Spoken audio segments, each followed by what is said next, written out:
used to work the night shift at a convenience store attached to a small gas station out in the suburbs. This happened about a year ago, but I still think about it constantly because it genuinely scared me more than anything else in my life. The store was in a pretty quiet area off a small highway. There were a few houses scattered around, but mostly it was just us, some fields, and the occasional truck driver passing through. My shift ran from 11 at night until 7 in the morning, and honestly most nights were dead. I would stock shelves, clean the coffee station, check the security cameras, and scroll through my phone when things got really slow. The store was small, just a few aisles, a counter up front, and the gas pumps outside. There was a public restroom on the side of the building and a small parking lot that could fit maybe 8 or 9 cars. I worked alone every night, which never really bothered me before. I had been doing it for almost 6 months and nothing bad had ever happened. But that night changed everything. It was around 11:30 when she first showed up. I heard the door chime and looked up from my phone. An older sedan pulled into the lot and a woman stepped out. She looked to be in her early 30s, maybe a little older.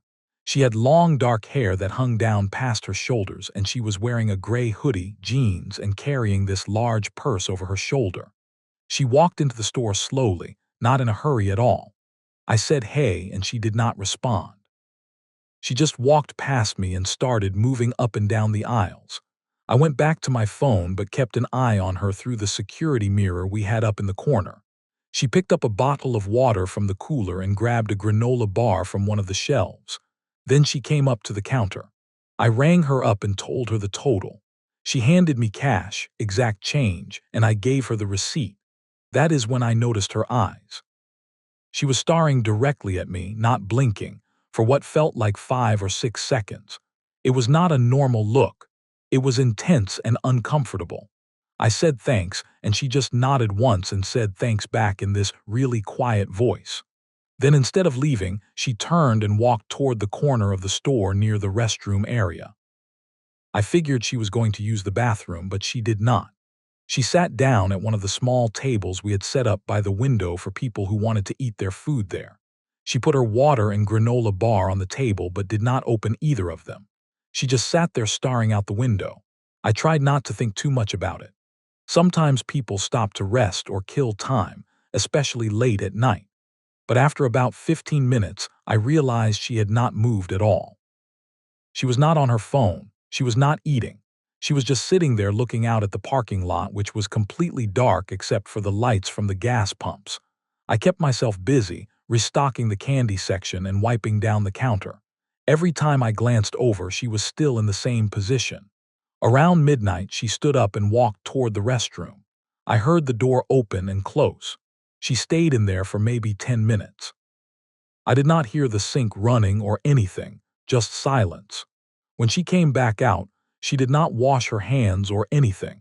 She just walked back to the same table and sat down again in the exact same spot. By this point, I was starting to feel uneasy. It had been over half an hour and she was still here. A couple of other customers came in during that time. One guy came in to pay for gas, and another person grabbed some chips and a soda. Both times I noticed her turn her head slightly and watch them as they moved through the store. She did not say anything or get up, but her eyes followed them the whole way. That creeped me out even more. After the second customer left, the store went quiet again. I decided to check the security cameras on the small monitor we had behind the counter. I rewound the footage to see what she had been doing earlier. When she went into the bathroom, the camera outside the door showed her going in, but when I checked the timestamp, she had just been standing in there. The bathroom did not have a camera inside, obviously, but based on the time and the lack of any sound, I am pretty sure she was not actually using it. Then I saw something else. Earlier, around 12:15, she had walked outside to the parking lot. She stood next to her car for a minute but did not open the door. Then she walked over toward the gas pumps, looked around like she was checking something, and walked back inside. I had not even noticed that happen because I was in the back restocking. At 1 in the morning, I was starting to get really nervous. She had been here for an hour and a half and had not done anything normal. I thought about calling my manager, but I did not know what I would even say. That is when she stood up and walked toward the counter. My heart started beating faster. She stopped about 6 feet away from me and just stood there looking at me.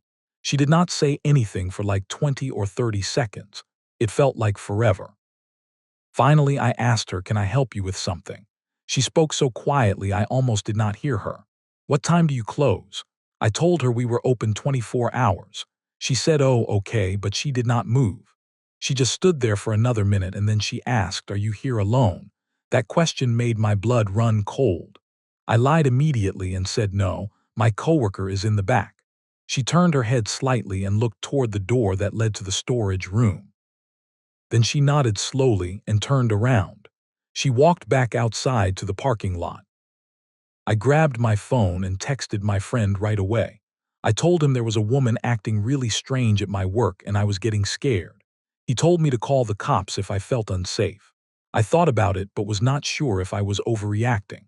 I pulled up the non-emergency police number and decided I would call if anything else happened. I kept watching her on the camera. She was standing outside in the parking lot with her back to the store. I could not tell what she was doing. She stood there for a few minutes, then walked over near the dumpster on the side of the building where there was no camera. She disappeared from view for almost 10 minutes. I had no idea where she went or what she was doing. My hands were shaking. When she finally came back into view, she walked slowly back toward the front door and came inside again. She sat back down at the same table like nothing had happened. At that point, I made the decision to call the police. I dialed the non-emergency line and explained that there was a woman who had been at my store for over 2 hours acting very strangely. I told them she kept wandering around and had asked if I was alone. The dispatcher said they would send an officer to check it out. I felt a little bit better knowing help was on the way, but I was still terrified. It was around 2:30 in the morning and the store was completely empty except for me and her. I tried to look busy, organizing things behind the counter, but I kept glancing at her. She had not moved. Then, at 2:45, she stood up again and walked outside. I watched her on the camera. She walked over to the gas pumps and just stood there next to one of them, staring back at the store. A truck pulled in a few minutes later to get gas. The driver got out and started pumping. She stepped back a little and watched him the whole time. He finished, came inside to pay, and I rang him up as fast as I could. He asked if I was all right because I must have looked nervous. I just said, "Yeah, long night." He left and she was still standing out there by the pumps. At 3:50 in the morning, I saw the police car pull into the lot. 2 officers got out and walked toward her. I felt this huge wave of relief. I watched through the window as they talked to her. The conversation lasted about 5 minutes. She was not moving much, just standing there responding to their questions. Then one of the officers walked into the store and came up to the counter. He asked me what had been going on. I explained everything. I told him she had been here since 11:30, that she bought something small but never left, that she kept wandering around, going outside, standing in weird spots, and that she asked me if I was alone. He nodded and wrote some notes. He told me she claimed she was waiting for someone, but she could not explain who or why it was taking so long. He said she did not have any ID on her, and the license plate on her car was expired. He said they were going to ask her to leave, and that if she came back, I should call 911 right away. He told me to stay safe and keep the doors locked if I felt I needed to. I watched as they walked her to the police car. She did not resist or argue, she just got in the back seat. Before they drove off, she turned her head and looked back at the store one more time. Even from that distance, I could feel her eyes on me. After they left, I stood there shaking for the rest of my shift. I could not focus on anything. I kept checking the cameras and looking out the windows, terrified she would come back. When my coworker showed up at 7 to relieve me, I told him everything. He said he had actually seen her around the area a few times before, always late at night, always alone. He did not know who she was or where she lived. I went home and could not sleep at all. For weeks after that, every time I worked a night shift, I was on edge. I checked the cameras obsessively. Every time a woman walked into the store, my heart would race. Even now, a year later, I still think about that night all the time. I do not know what her plan was. I do not know why she asked if I was alone. I do not know what was in that big purse she carried, or why she stayed for over 4 hours doing nothing but watching me. Part of me feels lucky that nothing worse happened. But the other part of me is haunted by the thought of what could have happened if I had not called the police, or if they had not shown up when they did. That was the scariest night of my life, and I will never forget it.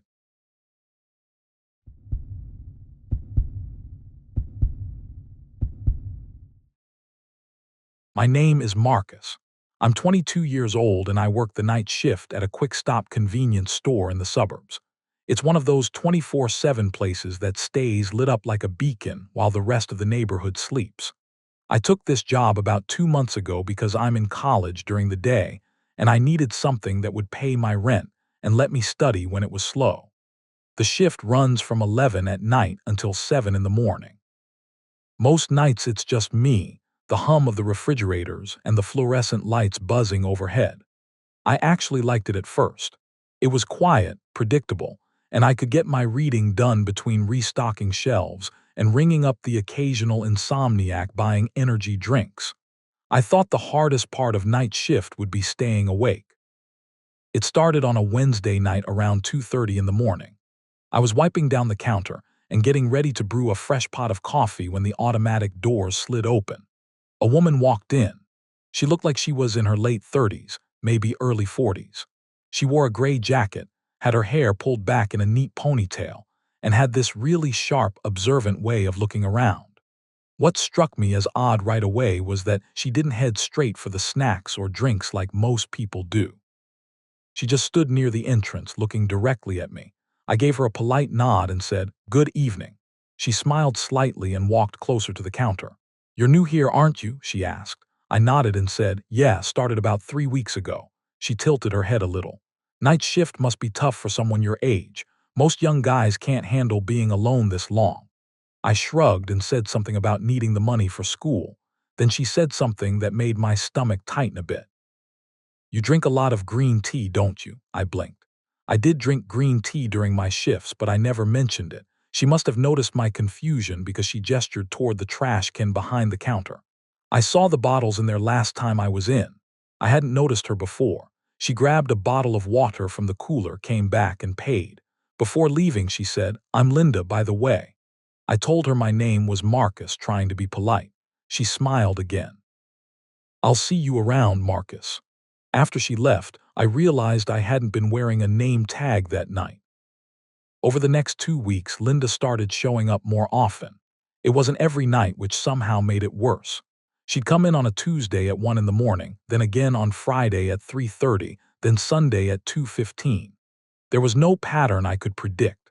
Each time she came in, she'd buy something small like gum, a magazine, or a soda, and she'd linger. She'd ask me questions about school, what I was studying, where I lived. I kept my answers vague, but she always seemed to remember every detail. One night she said, "You reorganized the candy display. You put the chocolate bars by color now instead of brand." I hadn't even thought about it, but she was right. Another night, I noticed her car parked at the far end of the lot with the lights off. She just sat there for about 30 minutes before finally coming inside. Another time, she didn't even come in. She just stood outside the glass doors for about 5 minutes, looking in at me, then walked away. I started to feel uneasy, but I told myself maybe she was just lonely or worked a weird schedule too. Then one night she asked me something that made my blood run cold. "You ride the bus home, don't you? The number 47 that comes at 7:15. I froze. I had never told her that. I had never mentioned anything about how I got to work or how I got home. That was week 4. It was a Thursday night around 2:45 when Linda came in again. This time she seemed different, more confident. She was carrying a small paper bag and she set it on the counter in front of me. "I brought you something," she said. "You mentioned last week you liked peanut butter cookies." I stared at the bag. "I don't think I said that," I replied, my voice a little shaky. She laughed softly. "Maybe not directly. But I noticed you always buy the peanut butter protein bars, same flavor profile." I told her I couldn't accept gifts from customers and pushed the bag back toward her. She didn't seem offended. She just smiled and said, "You're very careful, that's good. Your mother raised you well." My chest tightened. "How do you know about my mom?" Linda's smile didn't fade. You have her picture as your phone wallpaper. I saw it when you checked the time last Tuesday. I felt my hands go cold. She had been watching me that closely. Linda started walking around the store slowly, touching things I had just straightened. You always stack the newspapers with the corners perfectly aligned. Most people don't care about that. She moved toward the register.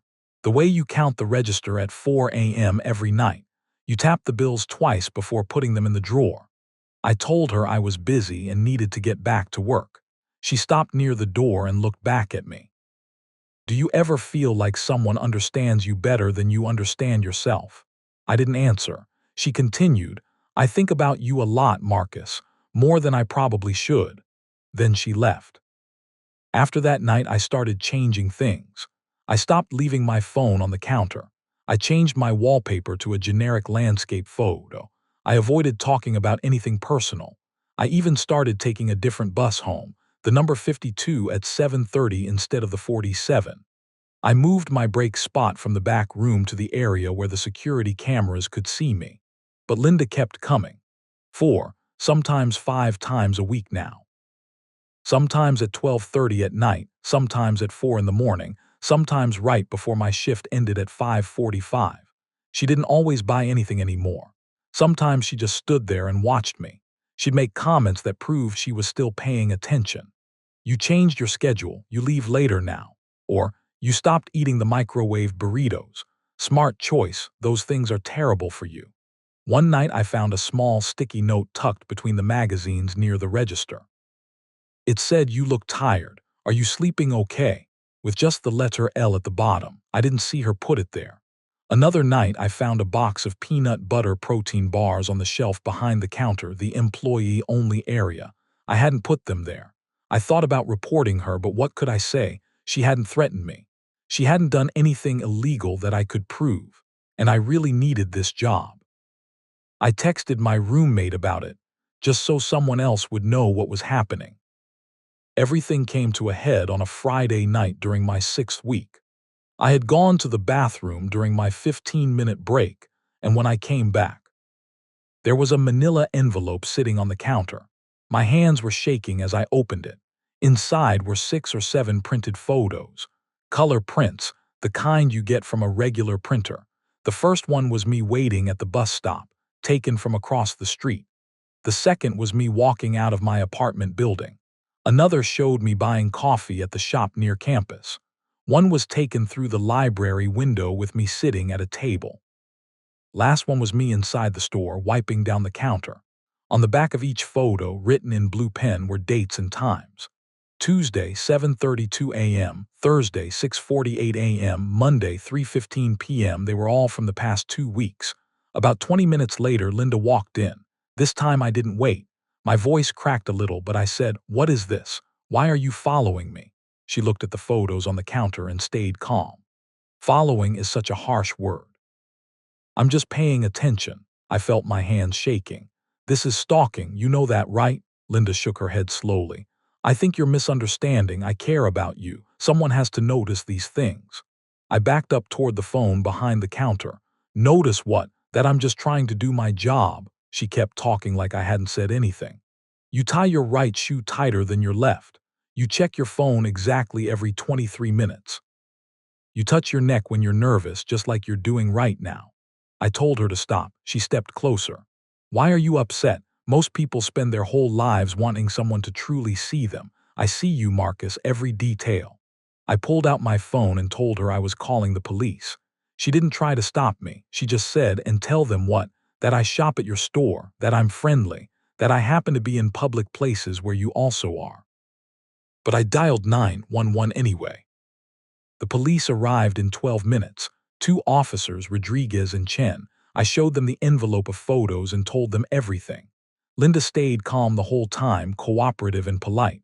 I'm just a regular customer, she told them. I work night shift too, that's why I come here. When they asked about the photos, she said, those are from my phone. I take pictures during my morning walks. It's a hobby. Officer Rodriguez asked if they could look in her car. Linda agreed. Inside, they found a navy blue notebook about the size of a small journal. When Officer Chen opened it, his expression changed. Inside were pages and pages about me. My schedule written out in detail. Monday, arrives 10:50 p.m., leaves 7:18 a.m., takes bus number 52. Lists of my habits. Drinks green tea, checks phone every 20 to 25 minutes, touches neck when nervous. Notes about my appearance. Wears gray hoodie most days, left shoe sole was loose, fixed week 4. One entire page just had my name written over and over, the handwriting getting smaller and smaller toward the bottom. There was even a hand-drawn sketch of the store layout with an X marking where I usually stood. Linda tried to explain. I like to remember details about people I find interesting. It's not illegal to take notes. I never threatened him. I never touched him. Officer Rodriguez's voice got more serious. Ma'am, this is concerning behavior. This goes beyond casual observation. Linda remained calm. I understand how it looks. I may have gotten too invested in being friendly. They couldn't arrest her because technically she hadn't broken any laws yet, but they gave her a strong warning. They told me how to file for a restraining order and said they'd talk to my manager about reviewing the security footage. Before Linda left, she looked at me one more time. I'm sorry you feel this way. I thought we had a connection. I was only trying to show you that someone cares. 2 weeks later, the restraining order went through. Linda has to stay at least 500 feet away from me. Quick Stop moved me to the evening shift, 3 p.m. to 11 p.m., and after another week, they transferred me to a different location across town. I changed my bus route completely. I don't go to the same coffee shop anymore. I rearranged my class schedule. Now I'm constantly looking over my shoulder when I'm outside. I blocked every friend request from people I don't know on social media. The first few weeks after everything happened, I barely slept. I'd jump every time a middle-aged woman came into the store. I'd scan the bus to see if anyone was staring.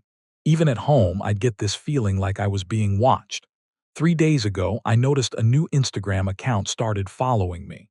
The username was Observer L47. L for Linda. 47 for the old bus number. No profile picture, no post, just following one person, me. I blocked it immediately and called the police. They said they'd monitor it, but there wasn't enough proof yet that Linda was violating the order. I still work night shifts, just different ones now. Every time someone lingers too long near the counter, I feel my shoulders tense up. The worst part isn't what she did. It's knowing she's still out there. And sometimes, late at night, I wonder if she's found someone else to notice. Or if she's still noticing me.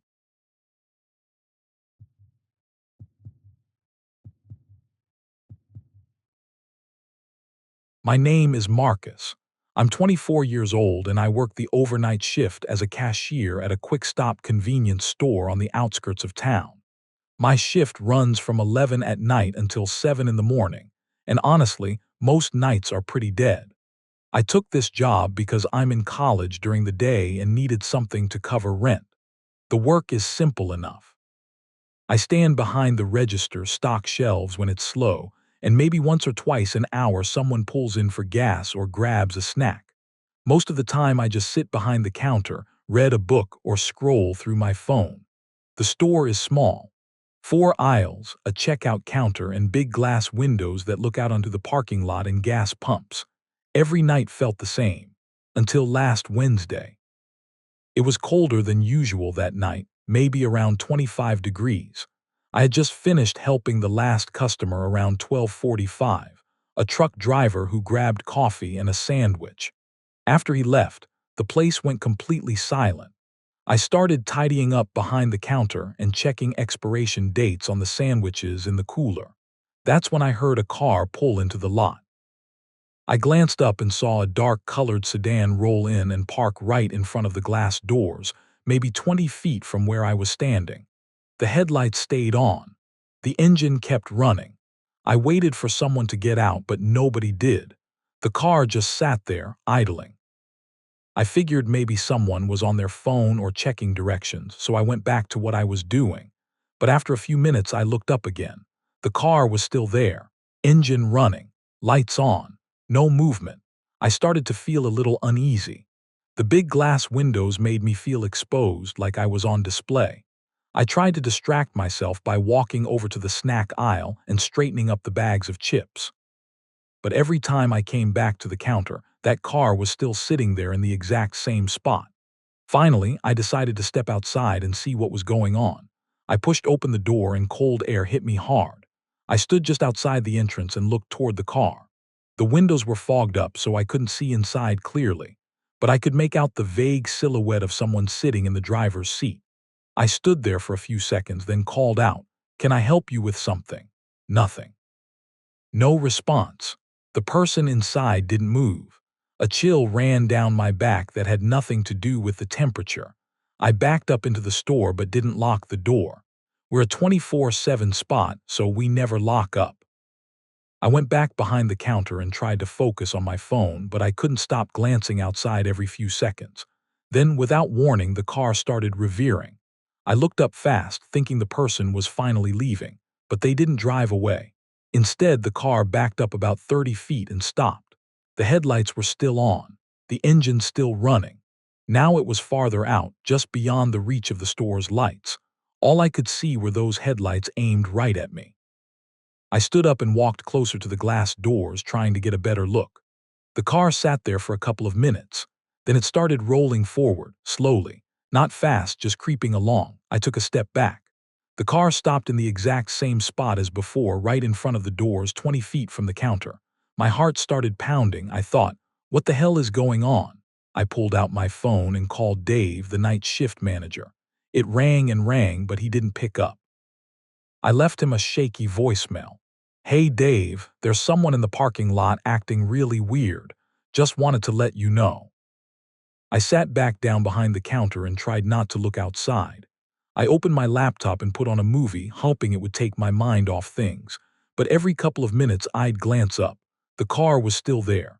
About 10 minutes passed in silence. Then suddenly the engine shut off. I jerked my head up. The headlights went dark. Now the car was just a black shape sitting outside the glass. I swallowed hard. My hands started shaking. I stood up, bracing myself for someone to finally come inside. 1 minute went by, then two. Nobody got out. I could barely breathe. I stepped out from behind the counter and walked toward the glass doors. The light from inside the store reflected off the car's windows. I still couldn't see anyone. Then, without warning, the driver's side door opened. I took a step back. A foot touched the pavement. Then a man stepped out. He was tall, wearing a thick black jacket and a knit hat pulled down low over his face. But he didn't look at the store. Instead, he stood next to the car with his back to me, just standing there, completely still. I didn't know what to do. I called out through the glass, "Sir, can I help you?" He didn't respond, didn't turn around, just stood there facing away from me. A cold wave of fear rolled down my spine. I backed up into the store and grabbed my phone. But before I could dial, the man slowly turned around, and he started walking toward the door. He moved at a steady pace, not rushing. I stood behind the counter, phone in my hand, barely able to think. He stopped right in front of the glass door, didn't open it, just stood there staring in at me. I couldn't see his face clearly because the hat was pulled so low, but I could see his eyes. They were locked on me, unblinking. My heart felt like it stopped. I tried to sound calm and said loudly, "We're open. You can come in if you need something." He didn't move, just kept staring. 5 seconds passed, then 10. I couldn't take it anymore. I said, "Sir, if you're not coming in, I'm going to have to ask you to leave." Still nothing. I raised my phone and said, my voice shaking, "I'm calling the police." The second those words left my mouth, the man took a step back. Then he turned around, started walking toward his car. I let out a breath I didn't know I'd been holding. But he didn't get in the car. Instead, he walked around to the back of it, and then he disappeared from view. I rushed to the glass doors, trying to see where he went. I couldn't see him anywhere. The car was still there, but he wasn't around it. I opened the door and stepped outside. The air was freezing. Silent. I called out, "Hello?" No answer. I took a few more steps toward the car, then I heard it, footsteps, running, fast, coming from the side of the building. I spun around, but it was too late. The man was sprinting straight at me. I screamed and bolted back into the store. I ran toward the counter, tripped over my own feet and hit the floor hard. The man came through the door. I scrambled to my feet and ran for the storage room in the back. I slammed the door shut and locked it, my hands shaking so badly I could barely turn the deadbolt. I pulled out my phone and dialed 911. I sat on the floor in the dark storage room, my back pressed against the door. Dispatcher's voice was calm in my ear, but I could barely focus. I whispered, "Someone broke into the store. I'm hiding in the back." She told me officers were on the way and to stay where I was. That's when I heard footsteps inside the store, slow, deliberate, the sound of shoes scraping across the floor. Then I heard something fall, maybe a rack of chips getting knocked over. I pulled my knees to my chest and tried not to cry. The footsteps got closer. Then they stopped right outside the storage room door. I could hear breathing, heavy breathing. Then the doorknob rattled once, twice. I didn't dare move. The dispatcher asked, "Are you still there?" I whispered as quietly as I could, "He's right outside the door." For a few seconds there was nothing. Then the footsteps moved away. I heard the chime of the front door, the sound of the engine starting. The car drove off. The dispatcher said, "Officers are pulling up now. Stay where you are until they confirm it's safe." I sat there for another 5 minutes, listening to my own heartbeat. Finally, there was a knock on the door. "Police, you can come out." I unlocked the door, my whole body shaking. 2 officers stood there. They swept through the store. A few shelves were knocked over, some items scattered on the floor, but the man was gone. The officers asked me to describe him. I told them what I could. Tall, black jacket, knit hat. I didn't see his face. They said they'd check the security footage. But when we pulled it up, the parking lot camera was too blurry to make out the license plate. The inside camera caught him walking in, but the angle didn't get a clear shot of his face. One of the officers said they'd patrol the area, but without more to go on, there wasn't much they could do. They told me to call my manager and file a report. After they left, I sat behind the counter alone. Dave called back at 3:30 in the morning. I told him everything. He said he'd come in early to cover the rest of my shift. I waited in silence, staring out at the empty parking lot. I couldn't stop thinking about that car. The way it backed up, then pulled forward again. The way the man stood with his back to me. Those eyes staring through the glass. Dave showed up at 4:15. I gave him a quick rundown, grabbed my stuff, and left. When I drove home, it was still dark outside. I kept checking my rearview mirror, terrified I'd see that dark sedan following me. When I got home, I locked every door and closed all the curtains. I sat on my couch and realized my hands were still shaking. I quit 2 days later. I couldn't go back to working nights. Now I work the afternoon shift. But every time I see a dark-colored sedan in the parking lot, my heart starts racing. And I can't help but wonder if that man is still out there somewhere, still driving around late at night, looking for another empty convenience store.